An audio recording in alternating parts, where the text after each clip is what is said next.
Hi, everyone. Welcome to episode 25 of the Future of Work show, where we discuss ideas that are important for all our futures. And in the show so far, we've discussed ideas as diverse as entrepreneurship, innovation, human robotic interaction, along with several softer issues like what will the leadership of tomorrow look like? What will HR of tomorrow look like? What will the employee experience look like? Hi, I'm Shalini Lal, a co-founder of Uncube, an education and advisory firm around the future of work. And I work there along with my co-founders, Jaspreet Bindra and Papia Banerjee. Now for today's show. Today's guest is really, really special, and we start off this season, to be honest, with a bang. Let me just bring him in. Good morning, Professor Gian. Good morning. How are you? So happy to have you on the show, really. I'm really delighted to be here. Thank you so much for inviting me.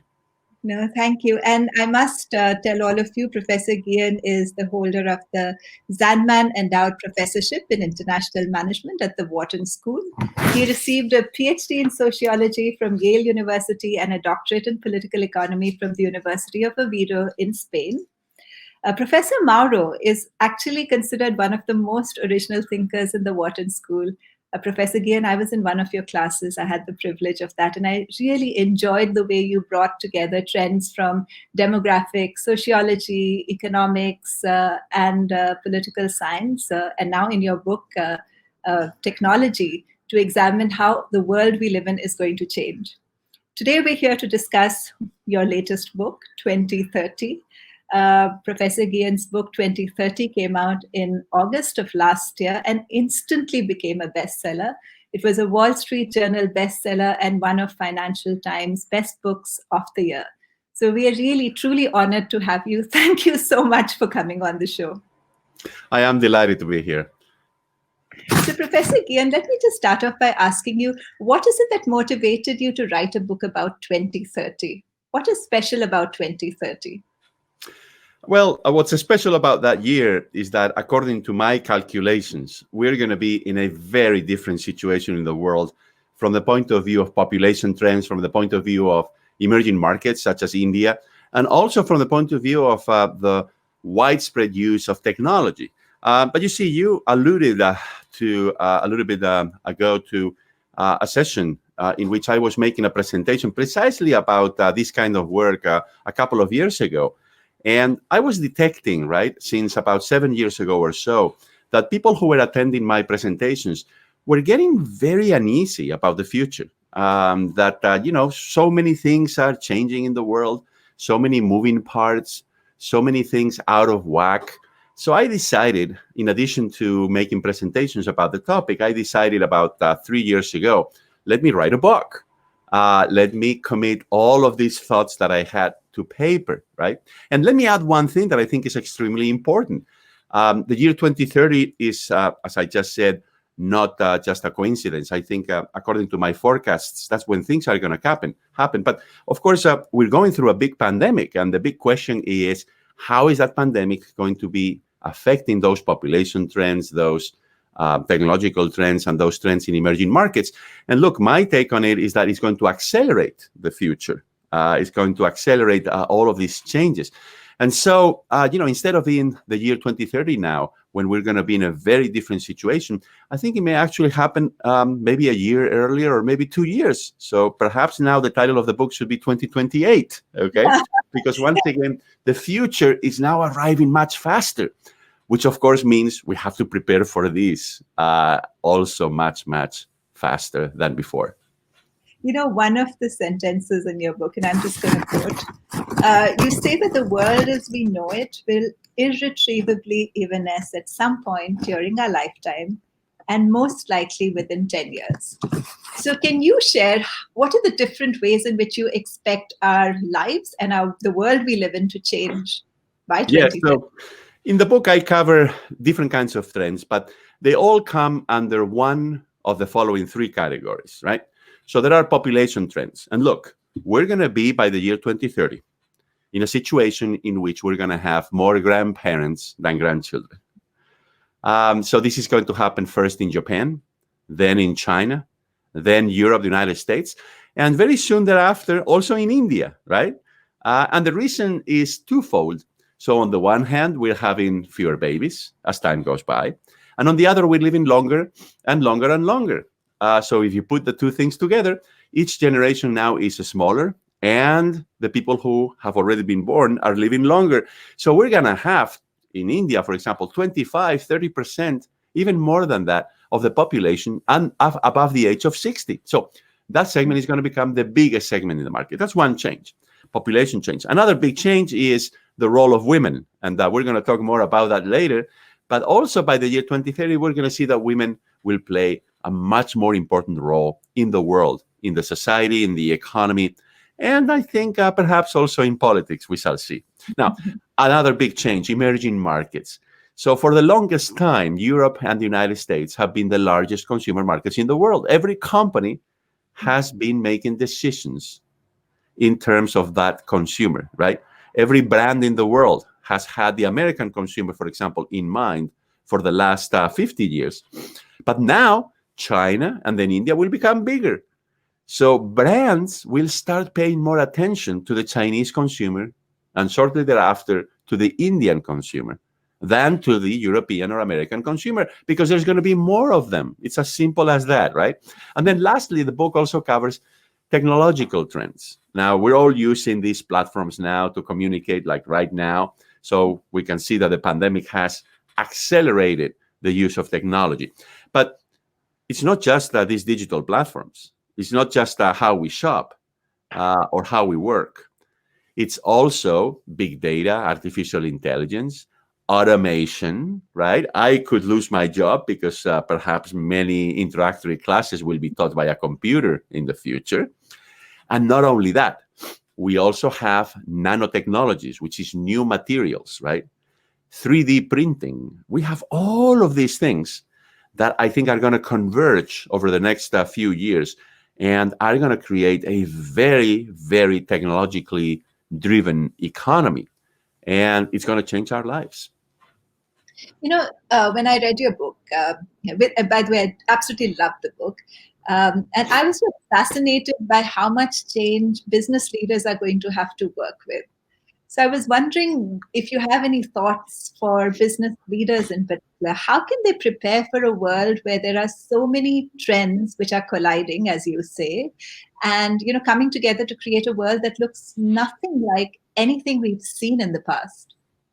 Yes, I think business leaders and managers at every level inside of organizations will need to think very carefully as to what is it that they need to do in order for their firm to survive and to adapt in these new circumstances, right? Because yes, technology is changing, but the consumer is changing, markets are changing, and really importantly also, workers are changing, right? So let me just choose one of those examples, right? Which I think is really important from the human resource management point of view. You see, for the longest time, really since the 19th century, right? 150 years ago, we have been thinking about life as progressing through four different stages. First, when we're very young, we're born, we play. Then we study, right? And we go to school. Some of us go to college and so on. And then you work and then you retire. So very neat compartmentalization of life. And of course, companies, right, have adapted to that. So what they do is they wait until people finish school and then they hire them. Then they keep them as employees for 10 years, for 20 years, for 30 years. And then they put them into retirement, right? This will change, right? Between now and the year 2030 for two reasons. One is that we're living longer. So now somebody who is 60 years old is expected to live here in the United States another 27 years. That's another lifetime. I mean, we cannot spend in retirement 27 years. That's crazy. On average, that's the average, right? That's the first change. But the second change, Shalini, is technological change is making knowledge obsolete very quickly. What you learn today, right, may be useful only for 5 years, right? But you see, you only go to school once. And our assumption is that what you learn in school will be good for 50 years. And that is no longer possible because knowledge, technology is changing so quickly. We are going to have to go back to school several times. So, from a human resource perspective, and for companies, what this means is something revolutionary, I believe, which is that instead of people having 2 or 3 or 4 jobs over their lifetime, perhaps even within the same company, right? People are going to have 2 or 3 careers. So, first, you will study when you're in your 20s for one career, one profession, one line of work. You will work in that for 10 or 15 years. And then you're going to go back to school to learn something new because what you learned has become obsolete because of technology. And then you will initiate a second career. That's where we're going. But remember, over a much longer period of time, instead of working only until age 60 or 62, I think we're going to work until age 70, 75, or beyond. And that makes a lot of sense also for another reason. You see, today, look at a 60-year-old person, right? That person is in much better physical and mental shape than somebody who was 60 years old 50 years ago. Just think about that, right?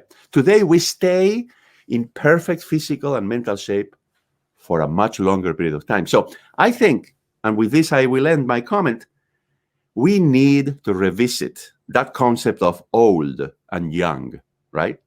That distinction, I don't think it's a good distinction any longer. And I think companies will need to adjust to that and think a 60-year-old worker is a worker that I want to keep because that worker may be able to be a productive member, a creative member of the company for another 10 or 15 years. That's the big change in my view.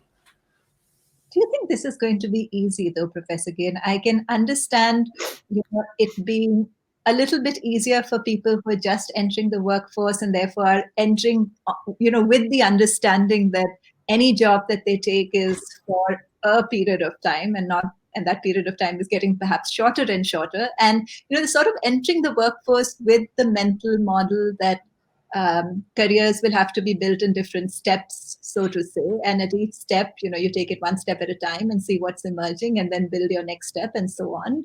But what about people who've been, working for a few decades? Do you think this is going to be easy for them?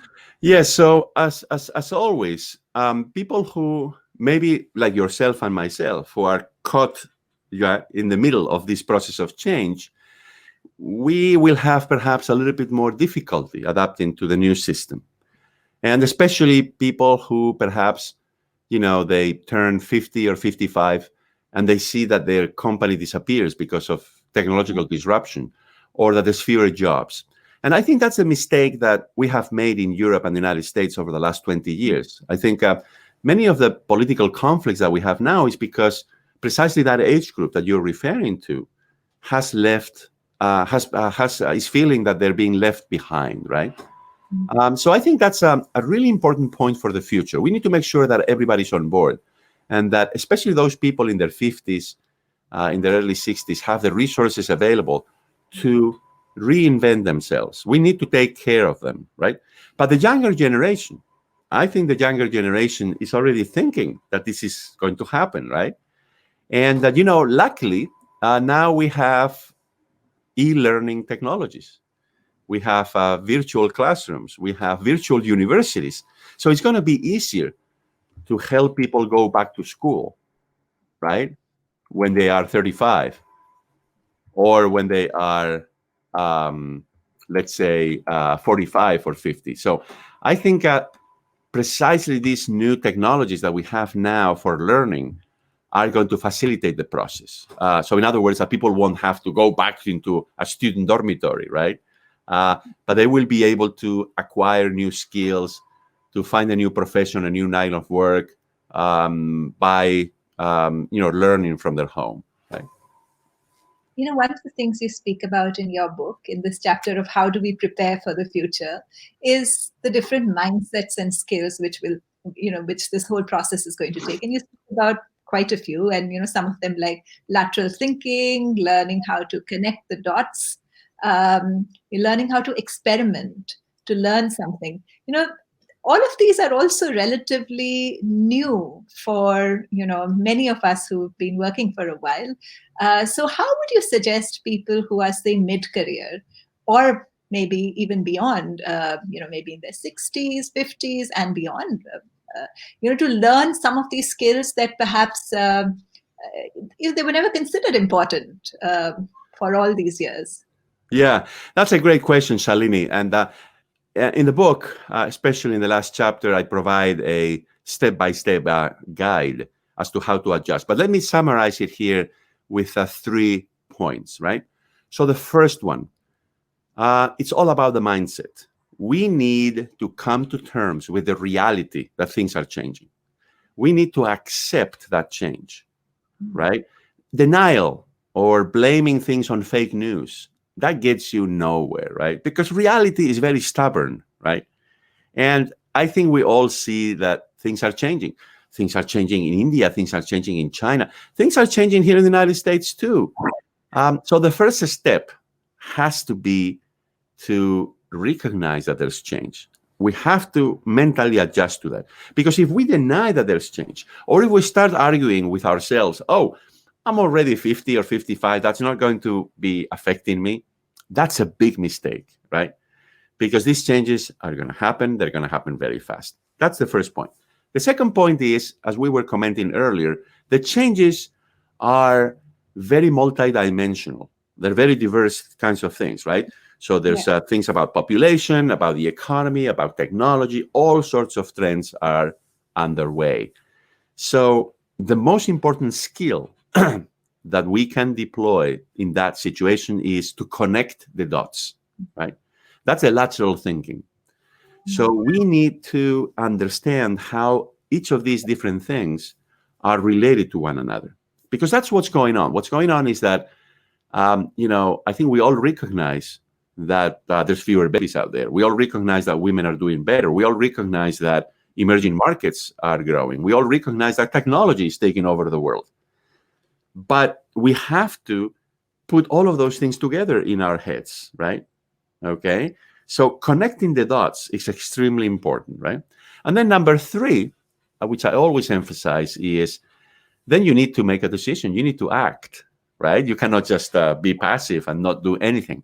And what I always say is, at the very least, try to avoid the most common mistake that people do when so many things are changing, which is that they make a huge decision, right? Also to reinvent themselves. And that's fine, but only if you're making a decision that is reversible. So, because if you make a decision that is irreversible, one that cannot be changed, then you could be running yourself into a dead end, right?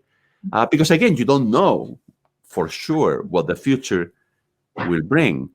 So, whatever decisions people make, they need to be decisions that they can at least partially reverse. You need to be able to engage in something that is called course correction, right? That is extremely important. And I think that principle applies for individuals. It applies for companies as well. So companies, I would urge them, don't make decisions today, given all of these changes, that are irreversible. You need to be thinking about the next steps, right? So never run yourself into a dead end, into a corner. Professor Gian, for a number of really successful established organizations, they've gotten there because they were really successful in a particular space, and they could manage things like scale efficiently. But it isn't necessary that their leaders are, as outward looking as you suggest. And, in your book, for each chapter, there's a trend, and you speak about how that trend is going to impact the markets. Yeah. So, how would you suggest that leaders become, how do they even begin to track trends like these, besides, of course, reading your book, but, on an ongoing Yeah. basis? How Yeah. do they do that? Look, I think for organizational leaders, I think it's really important to realize a couple of things. The first is that as human beings, we all have our biases, right? And our biases and our weaknesses oftentimes prevent us from understanding what's going on in the world, and therefore from adjusting. That's at the individual level, right? We're all human beings, right? and we're subject to these psychological biases. But when you are in an organizational context, the individual biases multiply, right? And they interact with one another, because now you have a collection of individuals, in some cases, hundreds of thousands of people working together, right? And even within the top management, of a company, of a large company, you may have 200 people or 300 people. And then, so you have to avoid groupthink, one very important thing. So groupthink is that everybody starts thinking alike because they work for the same company. And that is something that limits your ability to adapt, to change, right? So I think leaders have to do two things. One is prevent groupthink from spreading throughout the organization, right?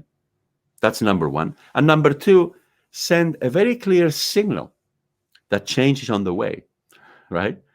Internally to the organization in response to the external changes, all of these transformations that we've been talking about.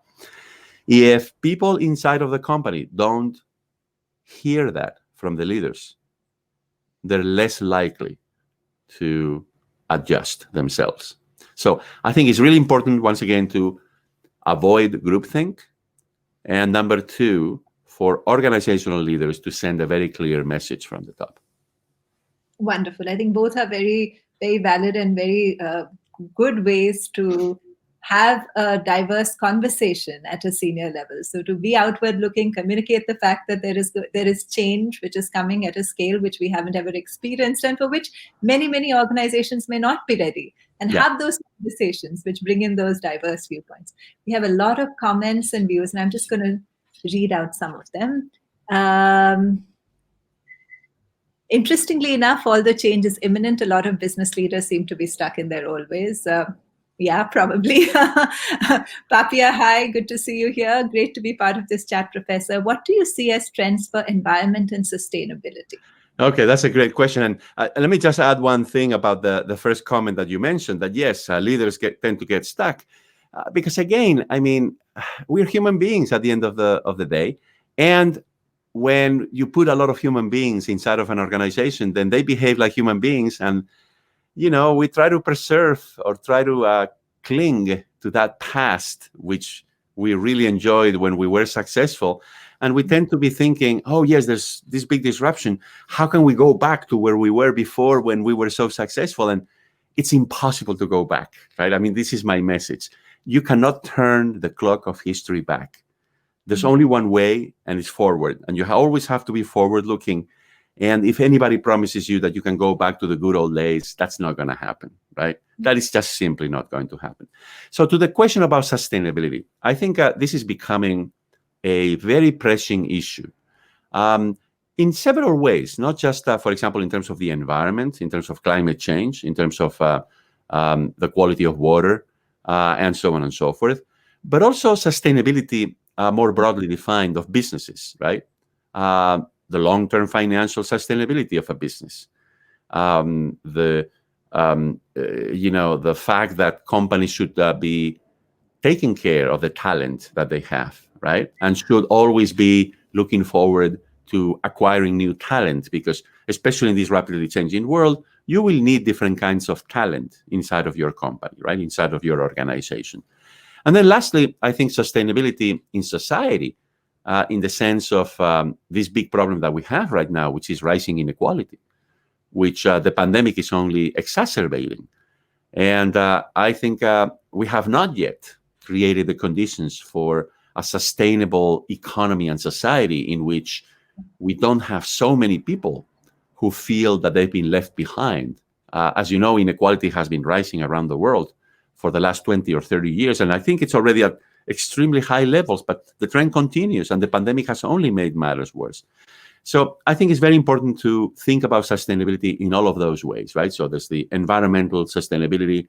There is sustainability of the firm in terms of talent. You always need to renew your talent base, right, over time. And then lastly, sustainability in terms of, inequality. I mean, we need to share the benefits of all of these great things that are happening more widely across the population. So if you want, Shalini, let me know, but I'm happy to dig deeper, especially into the first part, which is environmental sustainability, because in the book, as you know, I devote a lot of attention to the problem of climate change. Yeah, in fact, those are the two chapters which, I mean, it's real and it's worrisome.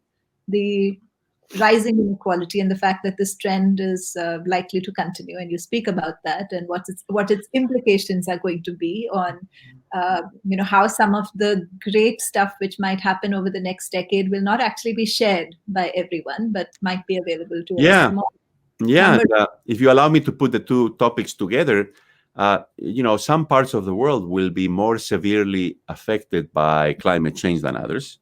And I think you know that South Asia and Southeast Asia in particular will suffer quite a bit because there's a lot of big cities in that part of the world that are close to the ocean. And Jakarta, for example, in Indonesia, is already being flooded on a regular basis with salt water, right? So this is a huge problem, and we have to adjust to it. And the poor also, in any part of the world, tend to be more affected by climate change than the middle class or than rich people. And so climate change has the potential of, I think, increasing inequality. But not only that, also, I think, generating a new trend, which is climate refugees. So we will start seeing people who move away from certain parts of the planet, not because there's political problems, not because they are looking for new opportunities, but rather because the climate there has become such that it can no longer support that large number of people. So I believe there are three things that we can do about this problem, right?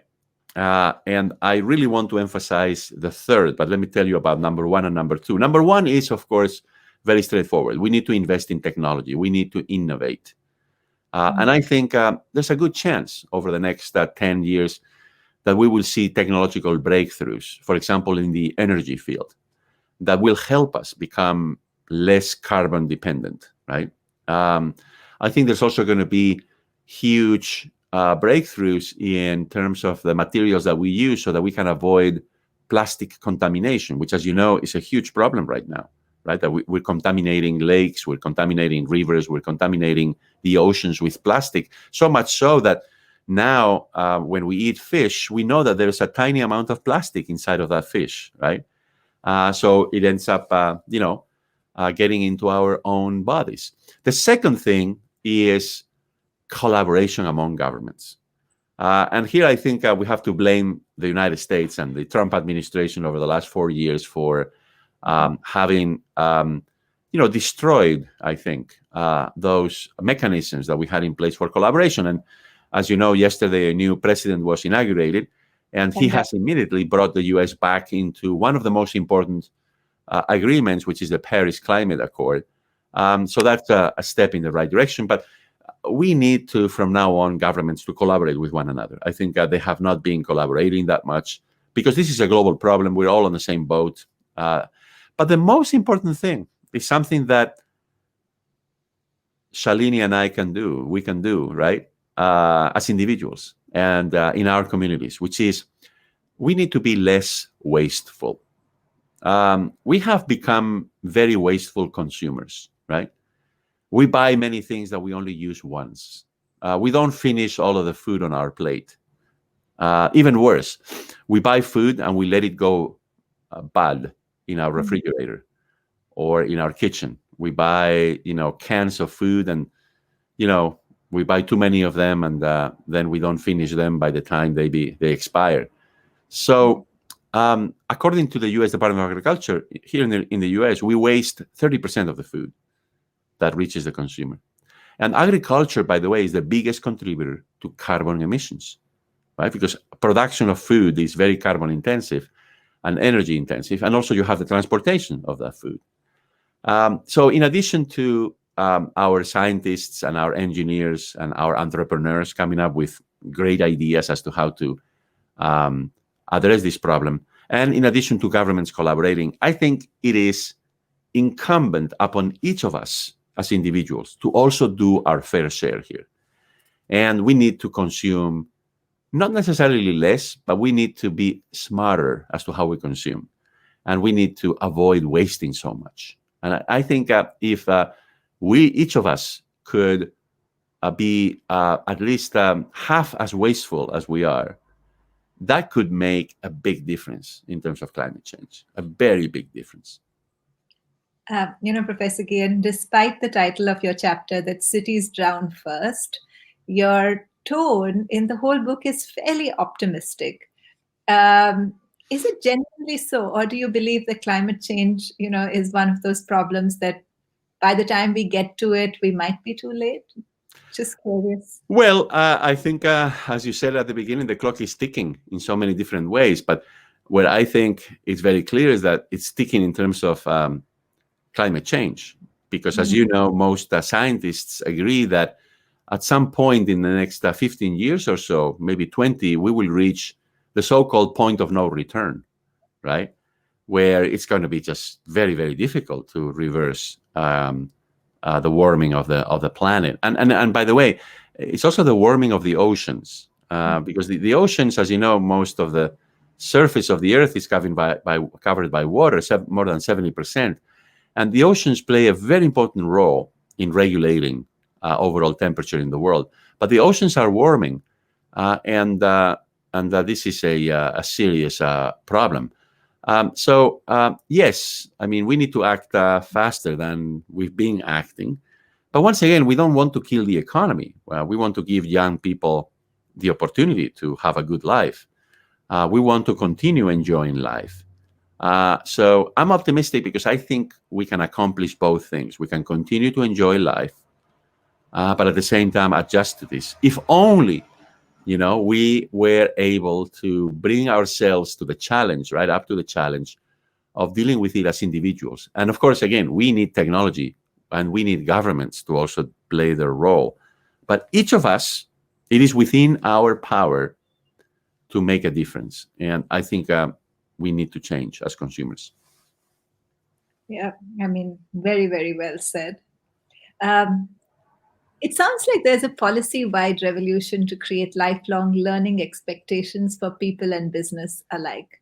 Do you think that that's going to happen? That countries are I'm going to. I'm an educator, as you know. So I Yeah. work at a business school within a university. I believe, for the reasons that I mentioned earlier, that now we're living longer and that technology makes whatever we learn obsolete very quickly. I think lifelong learning is a very interesting concept. So the idea here is that we're learners all the time, not just in terms of our specific job, right? We always learn, obviously, to do our job better over time. But we are lifelong learners, again, in the sense that I was telling you about earlier, which is that maybe we will switch careers, maybe we will switch occupations, maybe we'll start in one line of work, but then rotate into a different line of work later in life. And I think that's extremely important, right, to keep in mind. So again, as in the case of your question about how do we deal with all of these changes, I think lifelong learning has to be part of our mindset. You see, at the end of the day, I always go back to our mind, right? Our heart also, but our mind. What is our mindset? How are we seeing things? And having the attitude of a lifelong learner, I think, is really important. And let me tell you, if there's any young people watching, they always ask me, how can I be successful? And I think the recipe for success is very simple, is be a lifelong learner, right? Because if you only learn when you're 20 or 22, then I don't think you're going to be very successful in life, right? I mean, you have to take every opportunity, every job, everything that you do is, yes, you're accomplishing a task, but it's also an opportunity for you to learn.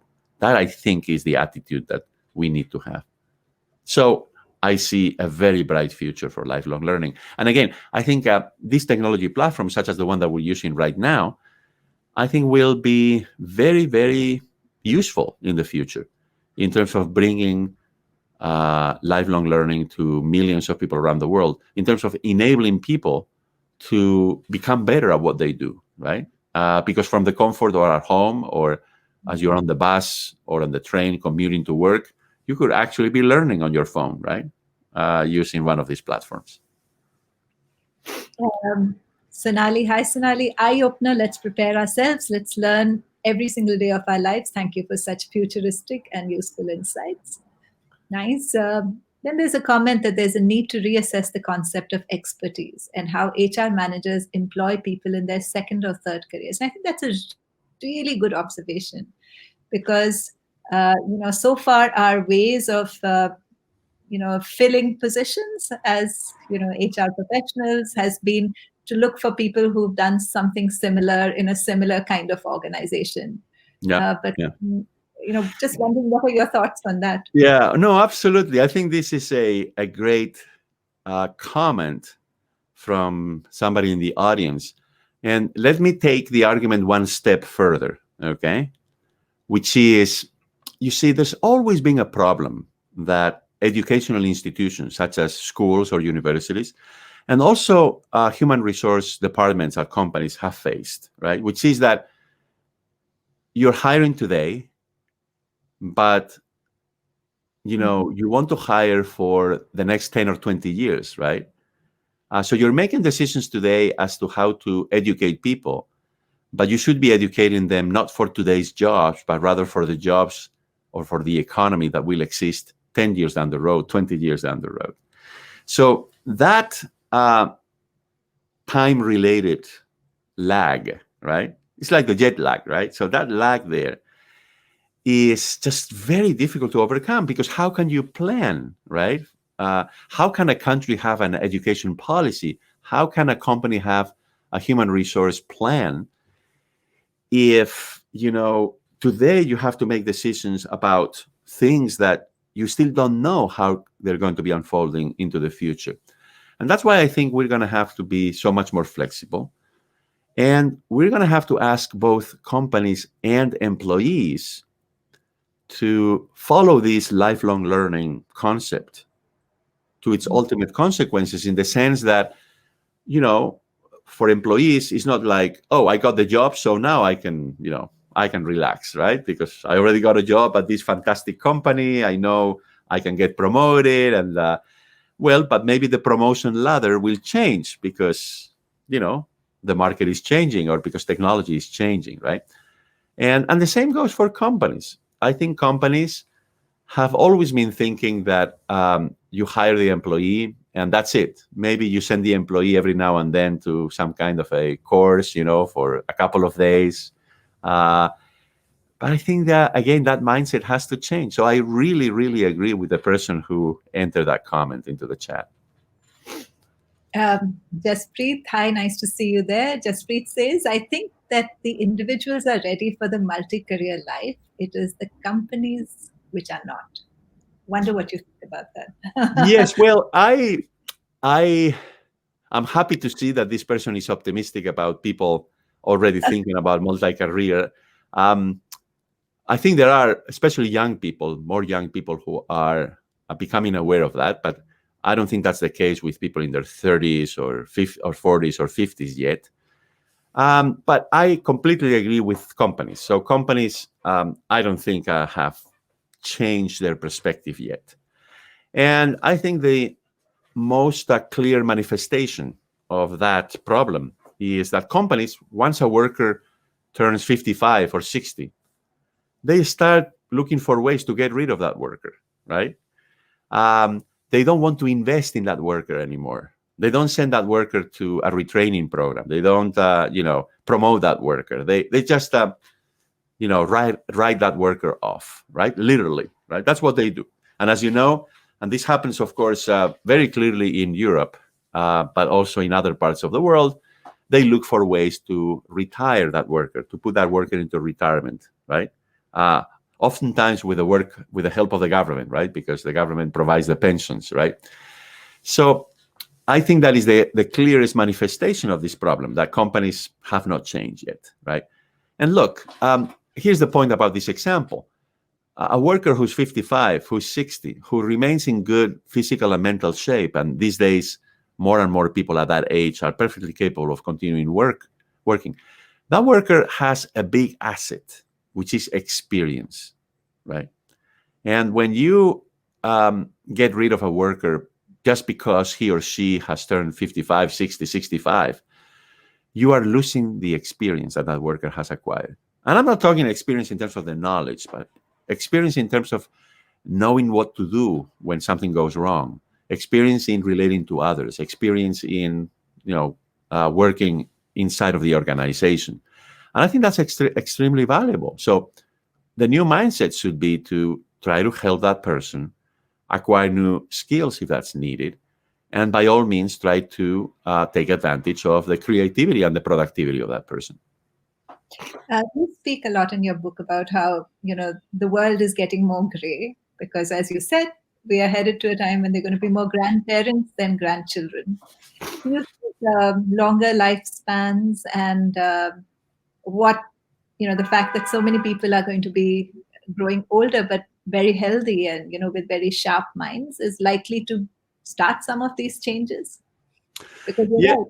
I hope so. And by the way, I mean, one thing that I think is really important to keep in mind. So people above the age of 60, in addition to being workers, in addition to being consumers, they're also voters, right? So in India, they vote. Here in the United States, they vote. In Europe, they vote. And I think that's one way in which maybe we will see change, in the sense that they will demand not just a pension, because I think they're going to realize that the pension system is not sustainable, right? When you have so many people about that age and so many fewer young workers, so they're gonna start asking, I think, also demanding that the rules change so that they can continue to be productive members of society. And think about it: if you turn 60 and you still have 25 years ahead of you on average, right? That's too long of a period to be in retirement. I mean, people get bored after a while if they're in retirement. You can only play as much, golf or cricket, right, in retirement. I mean, so I think the other aspect that we haven't talked about, which I think is also important for companies to realize, is that maybe somebody who turns 65, who turns 70, would like to continue working, but doesn't want to work 40 hours a week or 50 hours a week.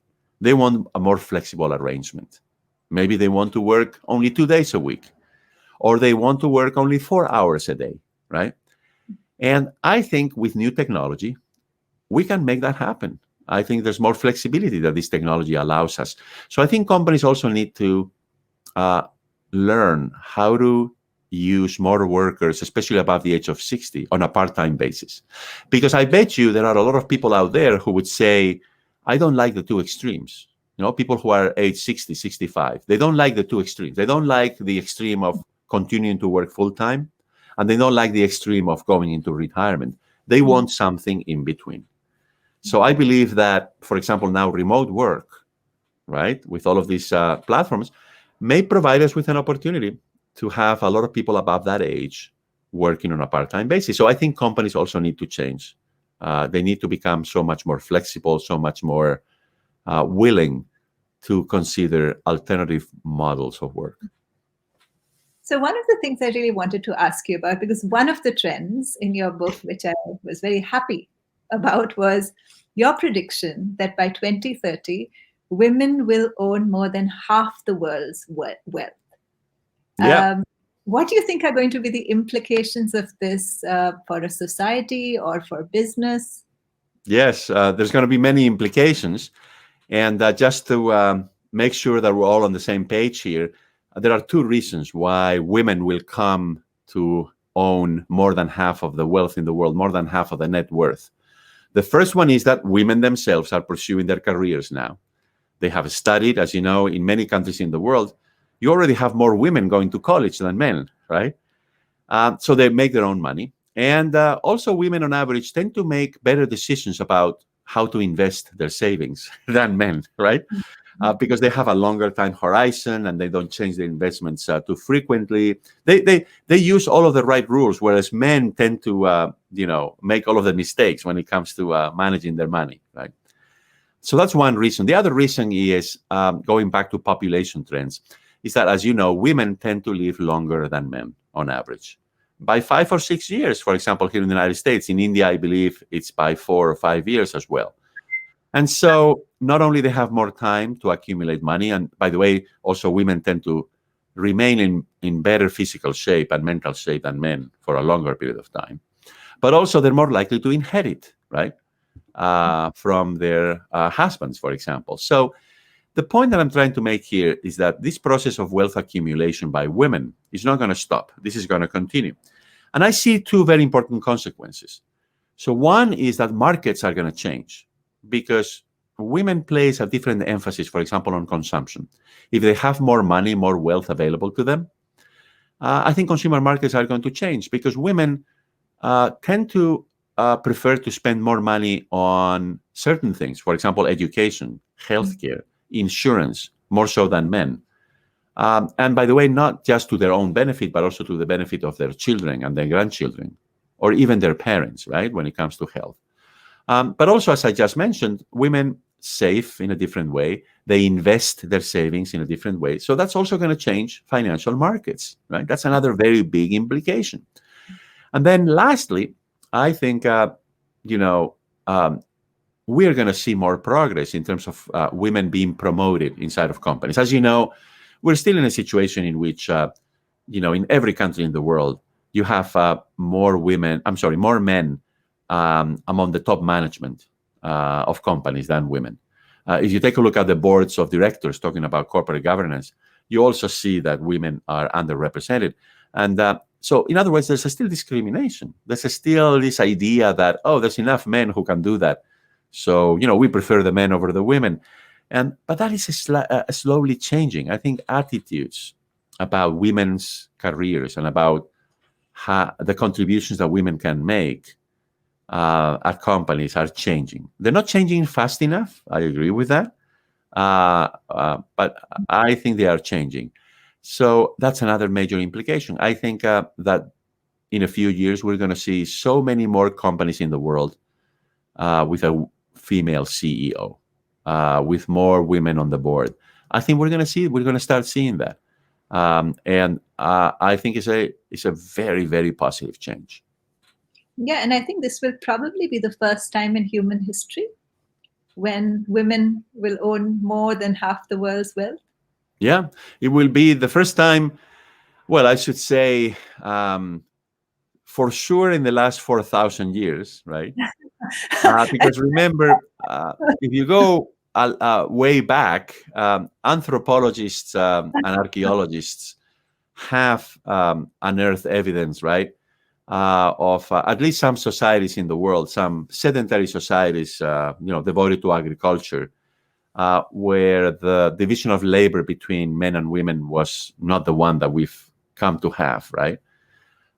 So there were some exceptions, and we don't know how many, maybe 5,000 years ago or 8,000 years ago. But definitely over the last 2 or 3,000 years, I would completely, assert that this is the first time that we're going to see that. And again, Shalini, think about when you and I were growing up, right? When you and I were growing up, the world was completely different, right? I mean, China, India, they didn't matter, right? Technology was very rudimentary. But more importantly, maybe only 1% or 2% of women, had significant wealth. And most of them were because of inheriting wealth, either from their husbands or their parents. So we have gone during our lifetime from 1 or 2% to potentially 50% by the year 2030. That's a dramatic change, right? That Very is a dramatic. huge change. It It will, is, it will have, look, of all of the trends that I discuss in my book, including artificial intelligence, including the rise of emerging markets, everything, I believe that the one trend that is going to have the biggest impact in the future is what's going on with women. That is by far the biggest, because you see, it changes everything. It changes the number of babies. It changes consumer and financial markets. It changes the way in which people in important positions see the world. Right? Women are different than men, right, in terms of how they see the world. And I think it reverses a very important problem that we had in the past, which is this, big imbalance between the what men and women used to do in the world. No, it's one that I'm really optimistic about, and I think it'll have huge implications for the way we live in our societies and our families, for instance. I mean, family dynamics are going Absolutely. to change in ways that we can't completely predict, but we know that it's going to be huge. Absolutely. Huge, huge impact. I mean, it's impossible to underestimate. I'm sorry, Yeah, it's impossible to exaggerate, to overestimate yeah, how the fact that women now are pursuing careers and they are chasing their dreams, how that's going to change the world. It's just going to be really, really fun to watch, by the way. And of course, yesterday we had the first vice president woman in the yes, United States, also a Black American and a South Asian heritage American.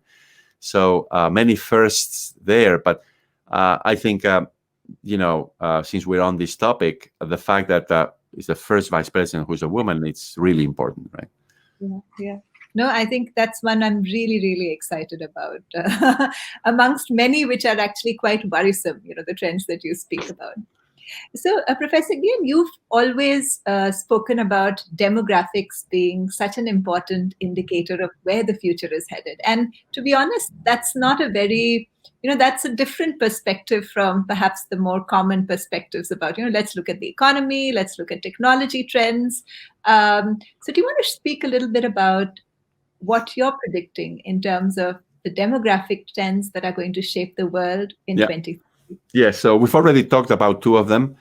Population aging, so to speak, right? More people above the age of 60. And then, the gender dynamic, which is also, of course, a demographic variable. But let me say that, demography is destiny up to a point, right? It doesn't determine everything. But the thing with demography is that whatever happens today has implications for many years to come. So if today, for example, in India, women on average have 2.3 children, which is the situation, as opposed to what the number was 50 years ago, which was like 7 children per woman, right? That has an impact not just tomorrow, it has an impact for the next 50 years or 60 years, right? The fact that that number in India has declined from 7 all the way down to 2.3, which, by the way, is just above replacement, because replacement is a level of 2 children per woman, right? So just imagine, when I was growing up, if somebody had told me in India the average number of children per woman is going to be 2.3, I would have not believed that person, right? Because India was at the time at a level of 6 or 7, which is so far away from 2.3. I would have said, you're crazy. That's never going to happen, right? Not in my lifetime, but it has happened. So all of this has triggered, I think, another big change that is global in scope as well, which we haven't discussed. And I spent quite a bit of time, especially in the first chapter in the book, which is, look, Europe, East Asia, including China and Japan, are declining relative to the rest of the world, right? Because they have followed that trend in terms of a lower number of babies for a very long time, right?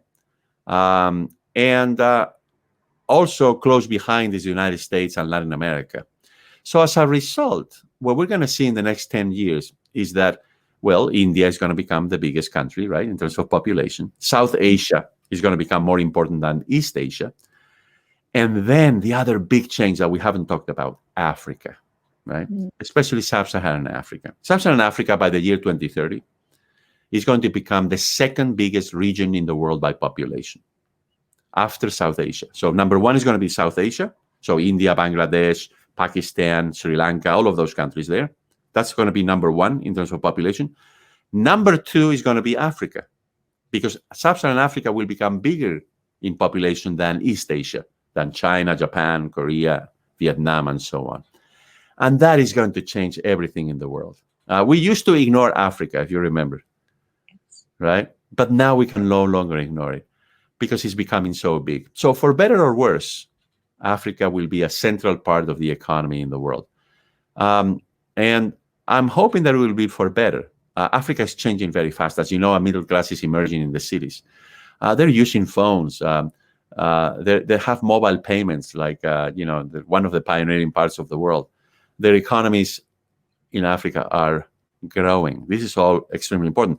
Look at what's going on. I mean, Chinese companies are investing in Africa throughout the continent. Indian companies are also investing in Africa, especially in East Africa, which, if you remember, 500 years ago, was very connected to India as an economy, right? So I'm talking about Somalia, Kenya, Tanzania, all of the Uganda, a lot of Indian investment there, right? Africa is the future, and is driven by the demography. You see, over the next 10 years, 450 million babies are going to be born in Africa. So it's a human resource challenge, by the way. We will need to feed those babies. We will need to educate them. And the future of Africa, and I believe the future of the world, hinges on how successful Africa is at feeding and educating all of those babies, because that's going to change the world. And just to connect the dots right there, the reason why business leaders should care about demography is because that's where the markets are. Yes, because let's humanize the economy, right? Because we talk about the economy like gross domestic product, investment, all of these things. But there are human beings behind that. Every consumer market is driven by the underlying demographics, right? How many young people, how many old people do you have? How much money people have in their pockets, right? For sure, how many women are working. But most of those things are demographic variables, and they're driven by two things: how many babies are born and how long those babies live, right? And remember, those two things are changing. The number of babies being born is dropping.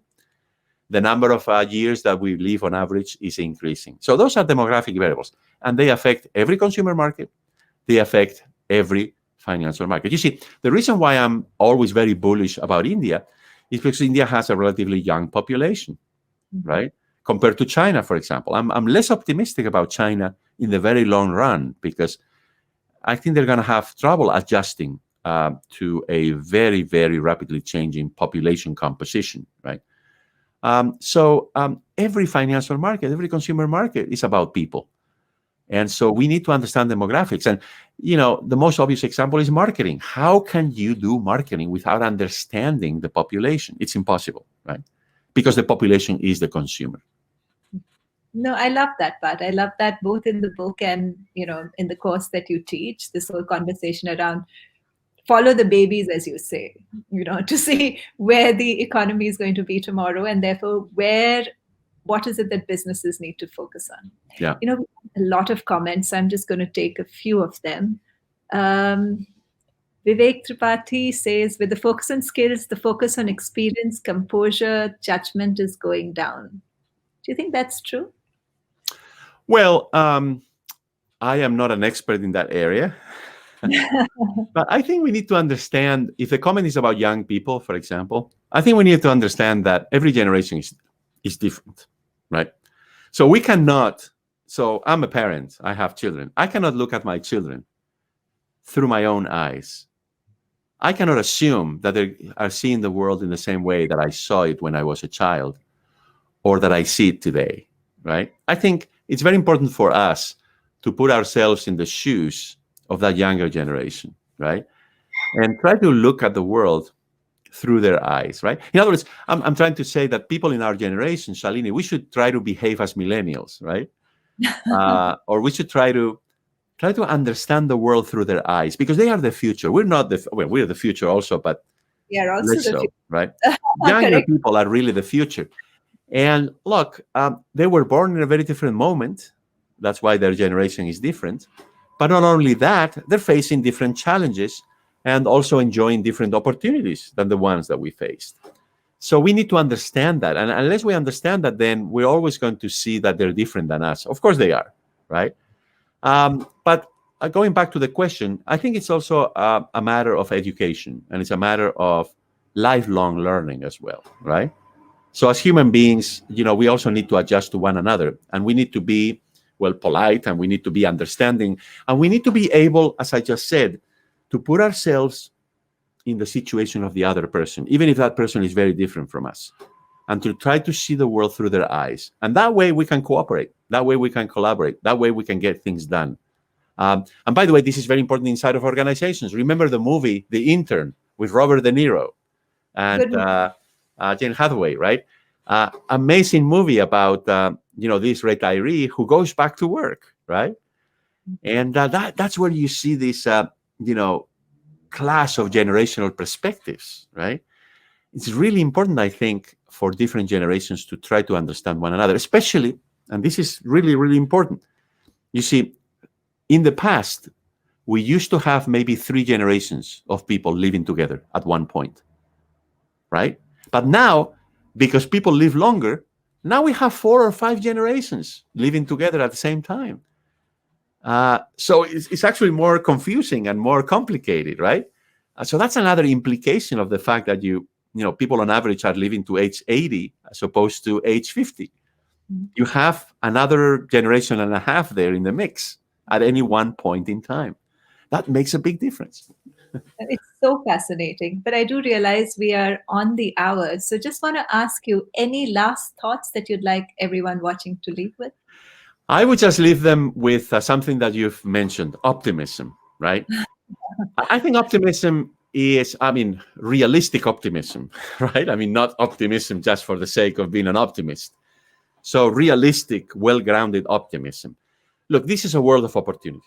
I think as human beings, we can aspire to change our environment, to change the way we live our lives in such a way that more people can enjoy a good life. I think it's beyond our powers, right? And so, once again, what I would advise people to do is try to connect the dots. Try to think laterally, as you and I have been doing over the last hour. Mhm. That is the key to understanding what's going on in the world. And unless people understand what's going on, it's going to be very difficult to make decisions, to adjust, to adapt.